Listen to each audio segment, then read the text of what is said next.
In the golden age of ancient Greece, a time of mythic heroes and legendary kings, a time when city-states clashed for glory, there lived a soldier whose name has been almost completely forgotten.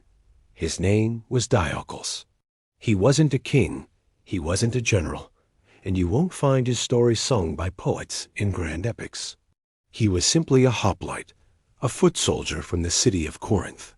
But what he did on one desperate day saved the lives of hundreds of his fellow soldiers. Our story takes place sometime in the 5th century BCE, a period of constant conflict across the Greek world. Diocles served in the Corinthian army, just one man among thousands who formed the dreaded phalanx. This was the terrifying wall of bronze shields and iron-tipped spears that made Greek warriors the most feared infantry on the planet. We don't know much about Diocles' life before this moment. Was he a farmer, called away from his fields by the summons to war? Was he a craftsman who traded his hammer and chisel for a spear and shield? Did he have a wife anxiously waiting for him back in Corinth? Or children who played in the shadow of the great temple of Aphrodite? History, unfortunately, has kept these details to itself. But what we do know, what has survived through the ages, is the story of the one day that would define his entire existence. Diocles and his unit were on their way back from a long campaign, marching through the rugged, mountainous terrain of Greece. These weren't the paved, orderly roads of the later Roman Empire. These were rough, winding mountain paths, forcing the soldiers to march in a long, vulnerable column instead of their protective phalanx formation. It was a commander's worst nightmare. And on this day, that nightmare became a brutal reality. The ambush came without warning, as they always do. Enemy soldiers, we don't know if they were from a rival city-state, or maybe just mercenaries, had hidden themselves on the high ground overlooking the path. Suddenly, the sky darkened with a storm of arrows and javelins. The missiles rained down on the exposed Corinthian column. Men cried out as they fell, their bronze armor offering little defense against attacks from above. The narrow path became a death trap. There was no room to form up, no way to create the interlocking shield wall that was a hoplite's only real protection. Panic spread like a wildfire. The front of the column desperately tried to push forward to escape the kill zone, while the rear tried to fall back, creating a crush in the middle. Men were trampled underfoot by their own comrades, or cut down where they stood. The ambushers had chosen their ground perfectly. The Corinthians were being systematically slaughtered.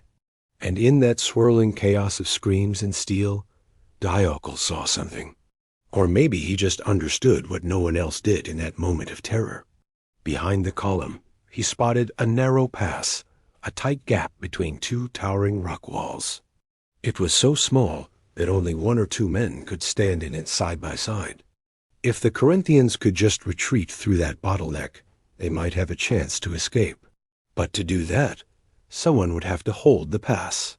Someone would have to become a living wall, standing in that gap while hundreds of men fled past him, holding back the tide of the enemy that would surely follow. According to the few ancient sources that mention this event, Diocles didn't wait for an order. He didn't shout a heroic speech or say a dramatic farewell to his friends. He simply turned, ran to that narrow pass, and planted himself there, his shield up and his spear ready. The image is so powerful, it almost feels like a myth, yet it's mentioned in multiple historical accounts. A single soldier, his heavy bronze-faced shield braced against the stone, his long spear pointing out towards the enemy. Behind him, the panicked scramble of his friends, fleeing for their lives. Before him, the approaching enemy, tasting victory. Now, you have to understand the incredible odds Diocles was facing. A hoplite's entire strength came from the phalanx, from the men standing shoulder to shoulder, their shields overlapping, their spears creating a forest of deadly points. Alone, a hoplite was incredibly vulnerable. The massive shield, called a hoplon, was designed to protect not just its bearer, but also the man to his left. Standing alone meant your entire right side was exposed. The long spear, the dory, was devastating in formation, but clumsy and awkward in a one-on-one duel. But Diocles had one crucial advantage: the pass itself. The enemy couldn't get around him. They couldn't flank him or surround him. They couldn't use their superior numbers. They had to come at him one at a time, maybe two at most. The rock walls of the pass became his phalanx. The stone became his brothers in arms. And so he fought. We can only imagine the sheer terror and adrenaline of those moments. The deafening clash of bronze on bronze. The desperate grunts and screams. The constant thrust and parry. Shield smashing against shield. Spear points searching for any gap in the armor. The throat, the armpit, the groin. Every enemy soldier who fell in front of him became another obstacle in the crowded space. A body to be pushed aside or clambered over. The ground grew slick with blood. Sweat poured down his face beneath the suffocating heat of his bronze helmet. How many men did Diocles kill? The sources don't say. How long did he hold that pass? Was it a few desperate minutes? Was it a full hour? We'll never know for sure. What we do know is that he held it long enough. Behind him, his fellow Corinthians streamed through the pass, escaping the trap. They were able to regroup on the other side, shaken but alive, ready to continue their retreat in an orderly fashion. And this is where the story takes an incredible, unexpected turn. Diocles didn't die a heroic death in that pass. Against all odds, after the last of his companions was safe, he somehow managed to disengage and get away. Maybe the enemy had taken so many casualties, trying to get through the narrow gap, that they finally fell back. Maybe they decided to go around, looking for an easier fight. Or maybe, just maybe, they simply respected his unbelievable courage. In that era, warriors sometimes honored such acts of extraordinary bravery, even in an enemy. Diocles survived. He retreated back through the pass he had so valiantly defended. He was bloody, utterly exhausted. His shield was likely shattered, his spear broken, but he was alive. And because of him, hundreds of other men were alive too.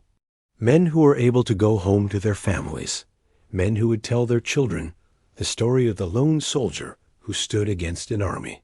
Men who made offerings at the temples, thanking the gods for their miraculous survival, all thanks to the courage of Diocles.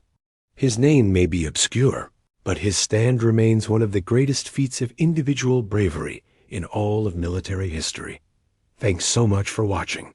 If you enjoyed this story from the annals of history, be sure to like this video and subscribe to the channel for more. We'll see you next time.